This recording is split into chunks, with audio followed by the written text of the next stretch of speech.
Hello YouTube, Happy Christian here, and today I would like to make a video addressing the challenge of a fellow YouTuber named MissladyGracie's.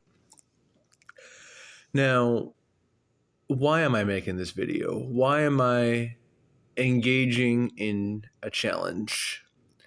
Well, many of you who watch this video, if you were referred to it by watching her video as a response video, think that I'm doing it for $10,000, which is the prize money being offered to anybody who is able to answer the 3 questions that she poses.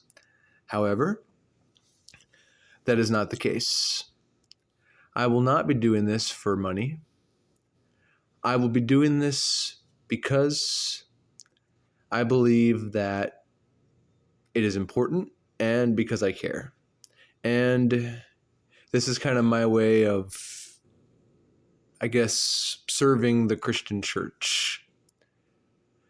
Now, there are 2 reasons why I believe that MissladyGracie's money will never be at risk of being lost. Especially not to me, but to anybody else either. And the first reason, in my case, is because I'm not going to fully address the questions that she has given in the video, but I will try to debunk the belief.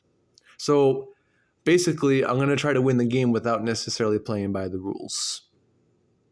And reason number 2 is because the rules given in the challenge make it impossible to win the money because of her first question, which is, crucifixion falls on a Friday, Nisan the 14th.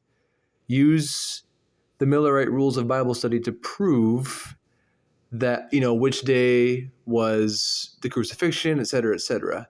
Well, you can't just use the Bible and a concordance or just using Miller's rules of prophetic interpretation in order to get that answer. You have to use history. You have to count back. You have to use math. So technically, on that technicality, the money's always going to be safe if we're being technically speaking.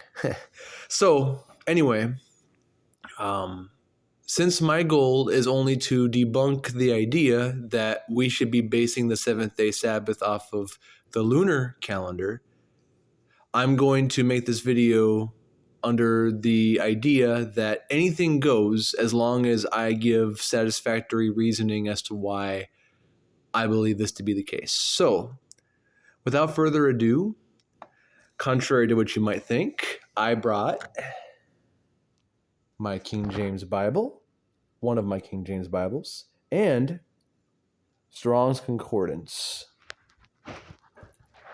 Now, I'm not going to be using them to do what the challenge kind of wants me to do, but I am going to be using these a little bit to try to kind of make my point.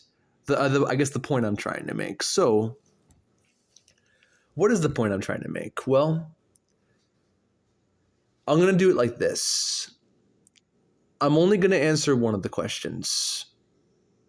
And the other 2 questions, I believe, are unnecessary to deal with. And I'm going to explain why as I keep going through the video. So, the question I will answer later on is the question of Samoa and the international dateline. And I'm not going to fully deal with it, but I'm going to do it enough to where it should make sense why I don't see a problem with it.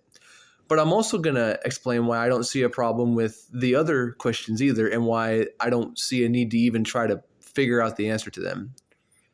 Now, why do I not think that there needs to be an answer given to the first 2 questions? Well, because those 2 questions presuppose that an answer would change the validity of the 7th-day Sabbath. Because if the 7th-day Sabbath really does rely on what kind of calendar you use, then it might matter how you answer the question of the Jewish laws of postponement and the question of the Nissan 14. But I'm going to try to show that it does not matter what the answers to those questions are, because the seventh-day Sabbath is totally, completely independent of the lunar cycle.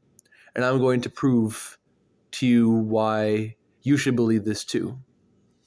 So, I'd like to start by going to Colossians chapter 2 and verse 16. I'll open my Bible there now. Colossians chapter 2, and I'm going to start with verse 14 after I get there.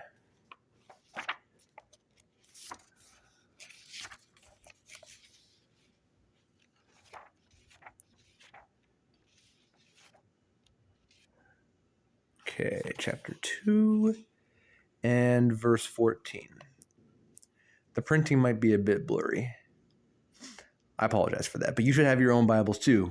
Every soldier should be bringing their own swords to their battle. So if you don't have a Bible, don't blame me.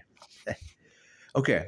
Blotting out the handwriting of ordinances that was against us, which was contrary to us, and took it out of the way, nailing it to his cross. Okay, I want to stop right there. So Colossians chapter 2, verse 14 is saying that there were something called the handwriting of ordinances that was against us and which was contrary to us, and that these ordinances were taken out of the way, nailed to the cross, and as a result, they have been blotted out, right? Now, what does blotting out mean? Well, since the majority of my audience should be Seventh-day Adventists, you should know that blotting out means it's blotted out, it's gone, it's done, it's final. There's no reversing that blotted out. So if I'm blotted out of the book of life, right, I'm out, I'm gone. There's no going back. So whatever these ordinances are, and we'll get into what they are, whatever these ordinances are, they are blotted out. They're done. They are nailed to the cross. They are taken out of the way. Okay? Now, verse 15. And having spoiled principalities and powers, he made a shoe of them openly, triumphing over them in it. So, I kind of like this language here because it implies that Jesus didn't just beat it. He didn't just win. He won so much that he almost did a victory dance kind of win, It wasn't by the skins of his teeth either. He really won. Okay, but verse 16 is the clincher here. Let no man therefore. Now, before I go any further, right? What is the therefore? Why is there a therefore in verse 16, right? Because verse 16 is continuing the thought from verse 14. Verse 14 and verse 16 work together to give you the full understanding of this, okay? Let no man therefore judge you in meat or in drink or in respect of a holy day or of the new moon or of the Sabbath days, which are a shadow of things to come, but the bodies of Christ. Okay, so going back to verse 14, what are the handwritings of the ordinances which were against us? The answer is obvious. Verse 16 makes it clear.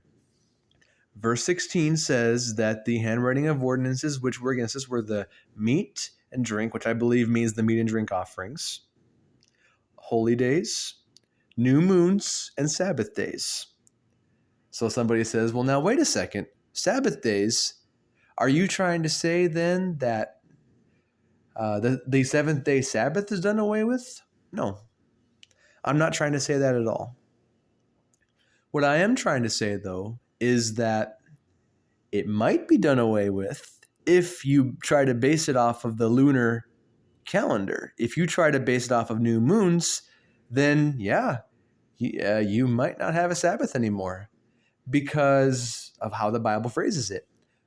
So I have a problem with that because the seventh-day Sabbath was part of the Ten Commandments, whereas these new moons and other Sabbath days, right? Because there was more than one kind of Sabbath. We know that. There were the ceremonial Sabbaths, and then there was the weekly Sabbath, right? The weekly Sabbath, 10 Commandments, ceremonial Sabbath handwriting, Moses' handwritings of ordinances which were against us, okay? So if you try to make the seventh-day Sabbath in the same category as like the new moon and that same thing, then somebody could kind of make a case against you that you shouldn't be keeping the Sabbath at all. And what are you going to say against it? You really can't say much against it unless you'd say what I'm saying, which is that the seventh-day Sabbath is a totally different thing from the new moons and all the other ceremonial stuff. So I'm going to go with seventh-day Sabbath as part of the Ten Commandments, which is a totally separate thing from the handwriting of ordinances which were against us, thus resolving that problem. Now, let's go to the seventh-day Sabbath commandment, right? We all know this, but let's go there anyway, because sometimes when you read the fine print a little deeper, you get a little bit more out of it. So let's go to Exodus chapter 20. We'll go to verse 8. Oops, went a little too far. All right, Exodus 20, verse 8. Remember the Sabbath day to keep it holy. Now, obviously, I think we all can agree that it doesn't say anywhere, remember Saturday to keep it holy, right? So how do we know that Saturday is the Sabbath? Well, we need more information to be sure of that, because a lot of time has passed from when this was written to now. And so a lot might have changed, right? So obviously, we can agree, though, remember the Sabbath day to keep it holy. But now, watch this. Verse 9. 6 days shalt thou labor and do all thy work, but the seventh day is the Sabbath of the Lord thy God. In it thou shalt not do any work, thou, nor thy son, nor thy daughter, thy manservant, nor thy maidservant, nor thy cattle, nor the stranger that is within thy gates. Now, what is the basis of how we count the days? In other words, the seventh day. The seventh-day Sabbath is the seventh day from what? We get the answer in verse 11. For in 6 days the Lord made heaven and earth, the sea, and all that in them is, and rested the seventh day. Wherefore the Lord blessed the Sabbath day and hallowed it. So we base the seventh-day Sabbath not on any kind of a moon. It says nothing there about moons whatsoever. We need to banish that idea. Moons have nothing to do with this. That's a whole different situation. The seventh-day Sabbath is based off of creation week, and it is based off of the 7 days of creation. Well, really 6 days. The seventh day was a day of rest. Okay? So that's where we get the day from. Now, it's very important that we remember this as we keep going, because it's going to matter very shortly. So I want to go back to the Samoa issue, and I'm going to kind of paraphrase the problem I want to deal with in my own words. So basically in the video, it was about an hour-long video, this challenge video, and it talks about how these people in Samoa, governments do money-making things, and in this case, they found a profitable opportunity to kind of mess with the calendar a little bit, kind of sort of, get things a little more square with some of their other countries that they wanted to do business with, that kind of stuff. And so now these people have a bit of a dilemma, because what used to be Saturday is now Sunday. So what do you do? And in fact, I could ask this question to anybody here, whether you live in America or in Europe, which are probably the people who are going to be watching this, because I'm speaking in English. Although other countries that are not in those continents speak English too. Sorry for the rabbit trail. But anyway, so how do you deal with that? If my government changed what we call Saturday into Sunday, what would I do? How would I deal with that? Well, I see no problem with it. They can do whatever they want. I'm still going to go. I'll go to church on what they call Sunday, because it doesn't matter. I mean, you can use the word Saturday. You can use the word Sunday. You can use whatever name you want for the day. What matters is the fact that I'm keeping the day based off of God's creation week, not based off of whatever names my government calls the days. And so there's no issue here. And I'm going to go deeper into why there's no issue here, and I'm going to answer a couple other things that I wanted to address as well. But there's no